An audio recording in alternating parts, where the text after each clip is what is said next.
The weight of an open hand. He did not lose everything in one moment. That is what people never understand. He lost it slowly, like a candle burning down, not like glass shattering. First the light fades, then the wax softens, then the flame struggles to stay alive, and by the time the room goes dark, you have been sitting in the dimness for so long that the darkness almost feels familiar. His name is Ethan. He was 22 years old when his world collapsed. But the story does not start with the collapse. It starts much earlier. With a small apartment, a cracked ceiling, and his mother's voice cutting through the silence. She never meant to hurt him. That was the hardest part. When she said if you had stayed in college, none of this would be happening. It was not cruelty. It was truth. But truth, when it reaches someone already breaking inside, does not arrive gently. It hits like a stone dropped into still water, and the ripples do not stop. Ethan lived with his mother and younger brother in the kind of apartment where the walls hear everything, every argument, every prayer, every silence that follows a slammed door. His father had left years ago. Another country, another life, another family. He sent money sometimes, not out of love, out of obligation. The kind of money that makes you feel smaller for needing it. Every month rent showed up like a problem no one invited. Food was enough to survive, but never enough to feel human. His younger brother walked to school every day. It was close, and walking was free. Ethan stayed home, day after day. Like the apartment itself had wrapped around his legs and refused to let him go. He told himself tomorrow. Always tomorrow.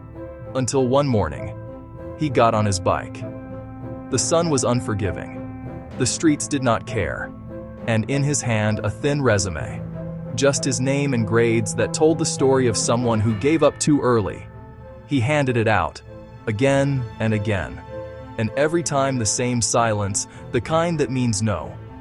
He collected those silences, and by the time he turned back home, his hands were empty, but his chest felt heavy. That night he found a job listing a perfume store far from home. A long ride. His mother reminded him, "You remember your allergies, right? Perfume used to send you to the hospital." He said he would manage, wear a mask, push through it, because pushing through was all he had left. That night, he stared at the ceiling. The cracks looked like a map of a life he never chose. The air conditioner rattled like it was falling apart. And for the first time in a long time, something lit inside him. Not hope, but urgency. Then his phone buzzed. A notification. His mobile service had been cut off.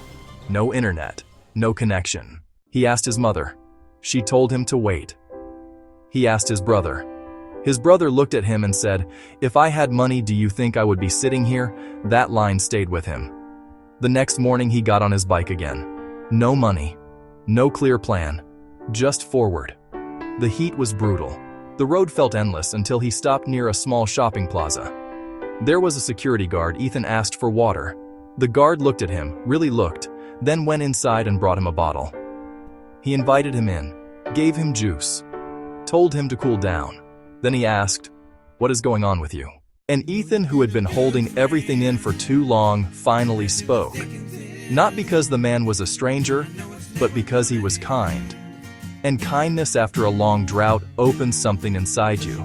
The guard listened, then said, "I do not have kids, but if I did, he would be your age." He placed money on the table. Ethan refused. He insisted, "Just remember me in your prayers." Then he made a call, and just like that, Ethan had a job, a warehouse, night shifts, isolated. That same night, he went there, and something felt off, too quiet, too empty. He was told not to turn on the main lights, just stay in the office. Through the window, the warehouse stretched into darkness, only one green emergency sign glowing in the distance. Time passed. Then footsteps. Then an old man appeared. He hit the gate with a stick, shouting, "My son is in there, crying, laughing, screaming." Ethan tried to calm him, but this was not anger. This was grief with nowhere to go. That night, Ethan left and never came back. Some places take something from you, even if nothing happens. He returned to zero. Then one night, scrolling on his phone, he found something: short videos, comedy, simple content. He tried with his brother. At first, nothing. Then one video exploded, hundreds of thousands of views. They kept going every day, until everything changed. Money came, deals, growth. Then he met someone. Let us call him Ryan. Confident, smooth, experienced. He said, "You have potential, you just need the right connections." They worked together. Content grew, money grew, until one night Ryan invited him over. Music, lights, energy, a drink. Wait in the room, Ryan said. Ethan waited.